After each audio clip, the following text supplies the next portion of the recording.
warahmatullahi wabarakatuh.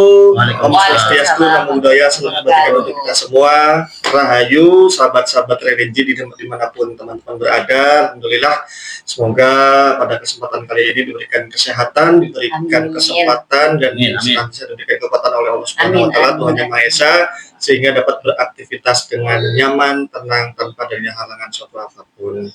Baik, Mah dan Mas Taufik, pada kesempatan kali ini kami dari Penyuluh Agama Kecamatan Kejaksan akan memperkenalkan program daripada penyuluhan melalui media sosial. Jadi seberapa penting sih menurut Mbak Hikmah sendiri fungsi penyuluh dalam bermedia sosial itu bagaimana? Oke, baik, kita ngobrol-ngobrol santai aja ya, Mas Ajis dan Mas Taufik. Jadi kalau ditanya seberapa penting peran penyuluh gitu ya, sangat penting sekali ya. Penting sekali ya. Penting sekali karena bisa dikatakan penyuluh itu adalah corongnya Kemenak, seperti itu ya. Corong dan congor ya. Agak ekstrim ya Bapak ya bahasanya. Congor gitu, corong ya.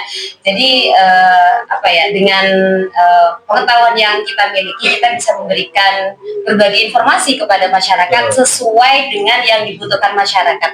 Informasi tentang apapun itu, tentang keagamaan misalnya, tentang ilmu fikih, tentang kewanitaan, tentang keluarga, tentang parenting, dan tentang apapun itu. Jadi memang begitu kompleks ya problematik yang di masyarakat, sehingga apa yang dibutuhkan kita siap untuk bahasanya memberikan pemahaman dengan bahasa agama. Nah, kalau menurut kamu gimana nih?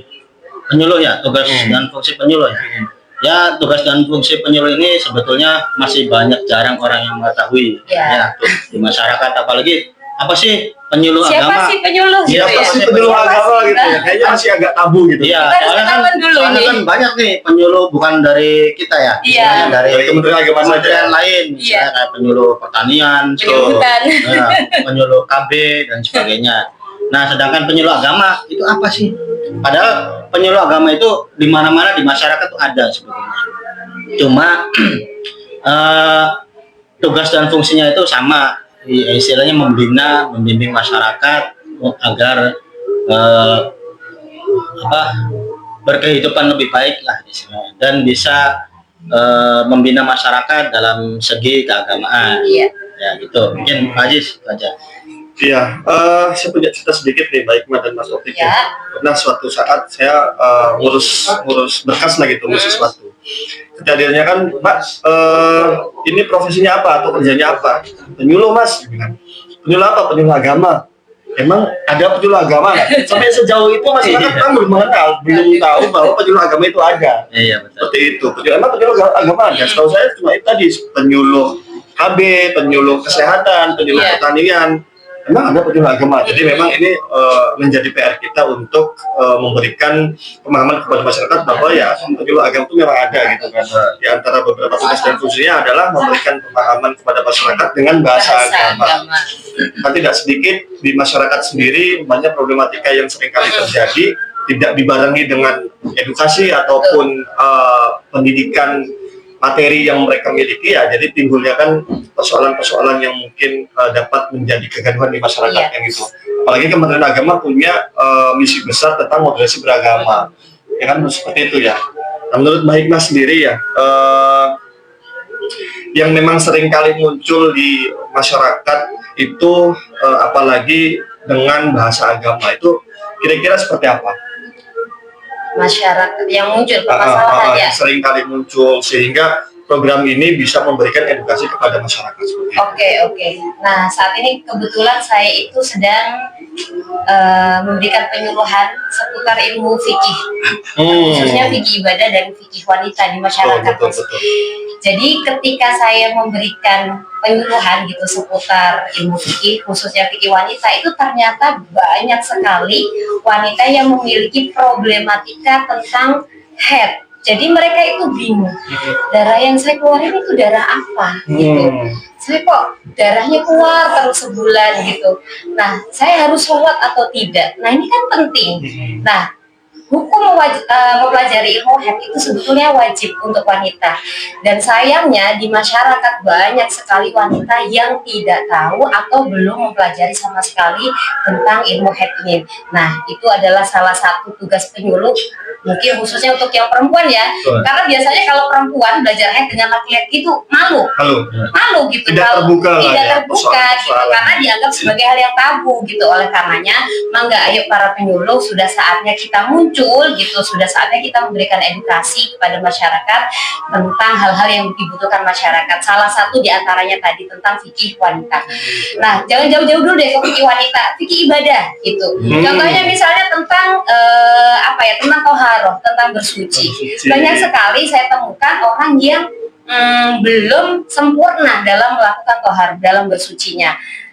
Toharohnya belum sempurna, kemudian juga di masyarakat itu banyak sekali yang masih salah kaprah gitu tentang hal-hal yang membatalkan wudhu. Misalnya saya habis makan nih berarti wudhu saya batal dong gitu, padahal kan makan minum itu tidak membatalkan wudhu. Nah, kalau misalkan kita sudah sudah wudhu, kemudian bersentuhan atau mungkin bukan itu.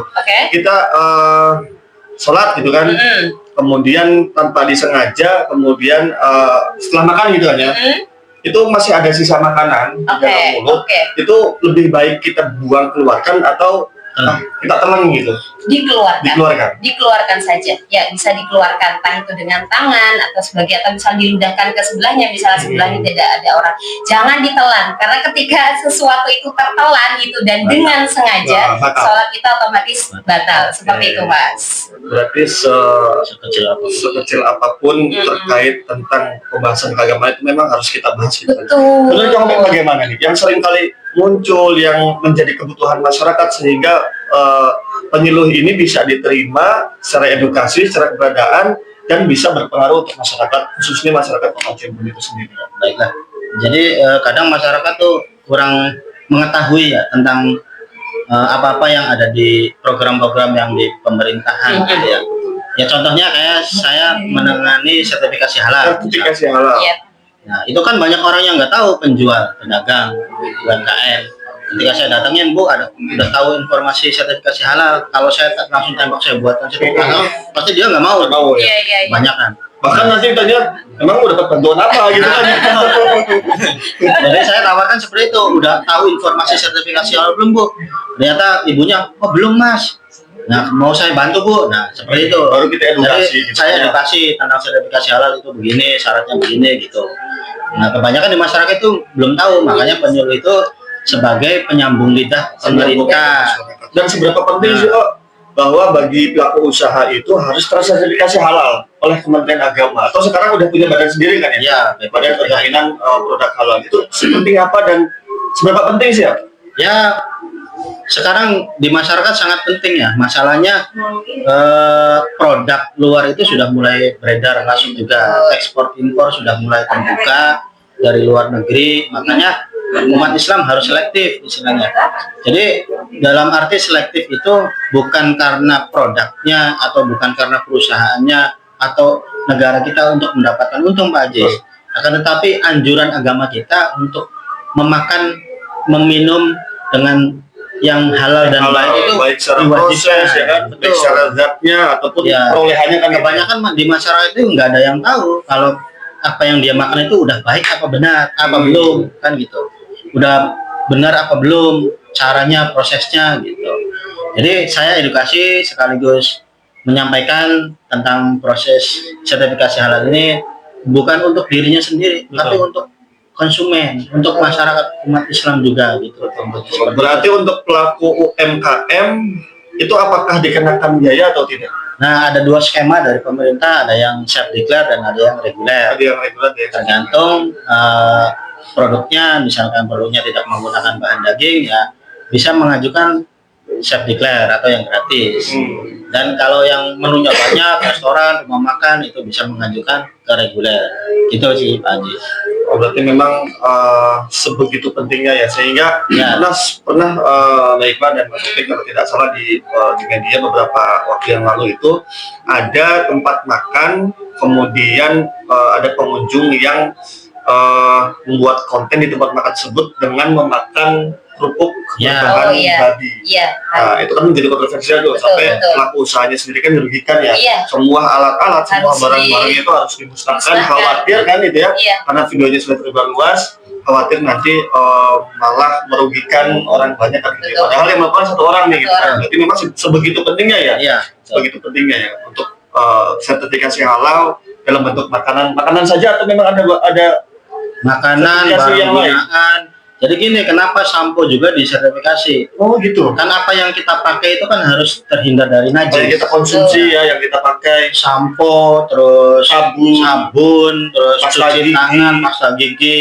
Nah, saya pernah menemukan pasta gigi yang tidak bersertifikat halal. Oke. Itu mohon maaf kepada para netizen ya, atau para penonton, pemirsa. Audience. Jangan sampai menggunakan produk yang belum bersertifikat halal.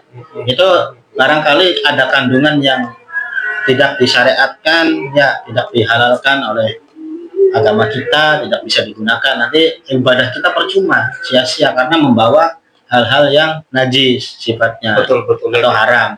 Saya pernah baca satu keterangan bahwa kalau kita beribadah tanpa didasari dengan ilmu, atau kita beribadah Ya.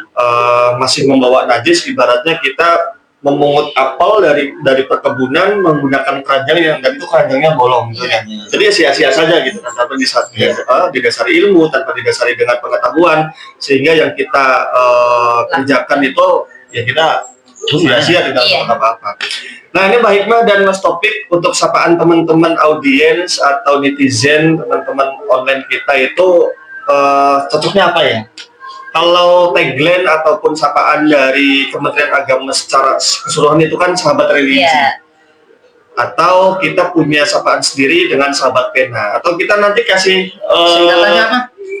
Pena itu penyuluh edukatif, nasionalis, dan agamis. Jadi memang keberadaan penyuluh harus memberikan edukasi kepada masyarakat Betul. dengan nilai-nilai nasionalis, tidak berseberangan dengan nilai-nilai kebangsaan, NKRI dan sebagainya, dan juga harus agamis, moderat, sehingga bisa diterima oleh kalangan luas seperti itu. Jadi memang kami pun tidak hanya dari penyuluh agama Islam saja ya, Iya. ada teman-teman lintas agama, lintas iman, ada dari Katolik, ada dari Buddha, dari Kristen, dari Hindu, dan dari Konghucu. Kemudian Konghucu belum ada penyuluhnya. Nanti kita undang ke sini. Boleh, nanti teman-teman lintas agama kita undang juga, sehingga kita bisa melihat Indonesia ataupun agama dari perspektif teman-teman yang lain seperti itu.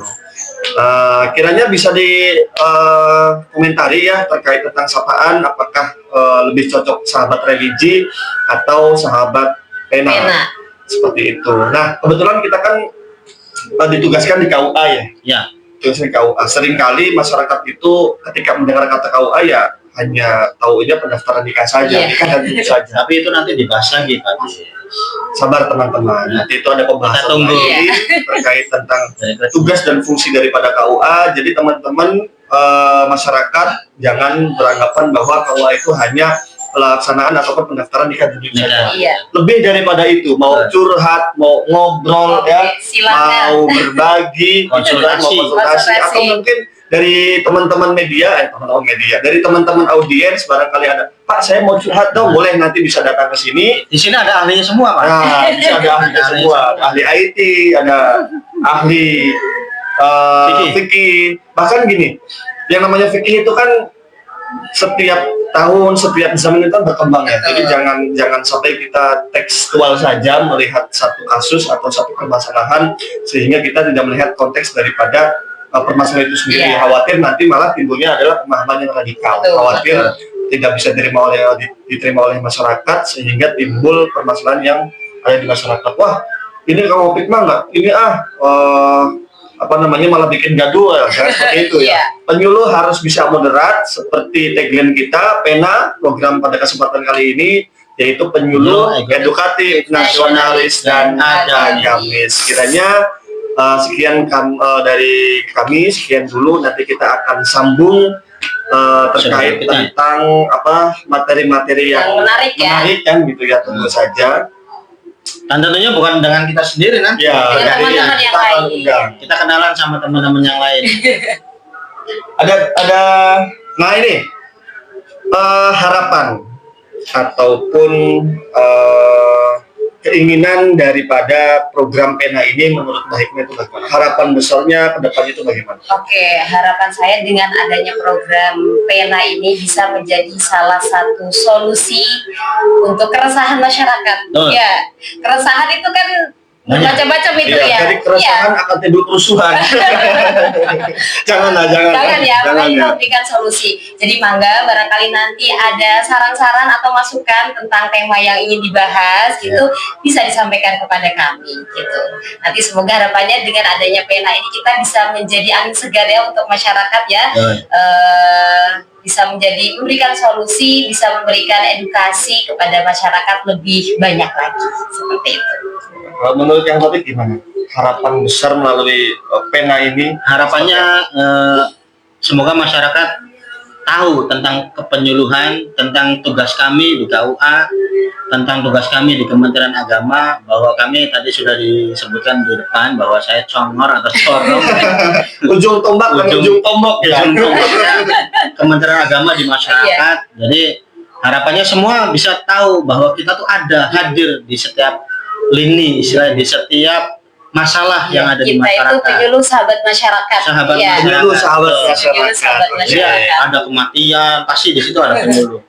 Ada nikahan, di situ ada penyuluh. Apalagi ada Ustadz Sulaiman itu.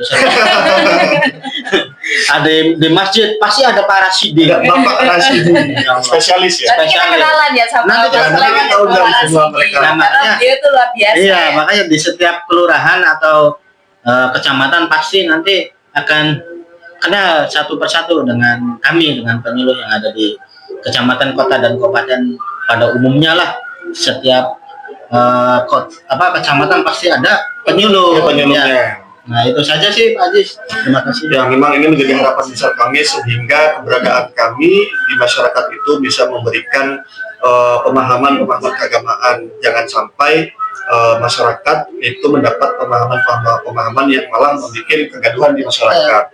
Apapun persoalannya, baik itu fikih, baik itu keluarga, baik itu keagamaan ataupun apapun itu, dan tidak terlepas dari agama apapun, silahkan bisa datang ke kami di KUA Kecamatan Kejaksan. Mungkin demikian dulu obrolan kita ya. Ya.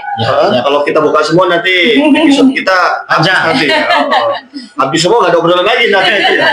Oke, sekian dari kami. Kurang lebihnya mohon maaf. Sahabat Pena, penyuluh edukasi nasionalis dan agamis. Assalamualaikum. Dadah.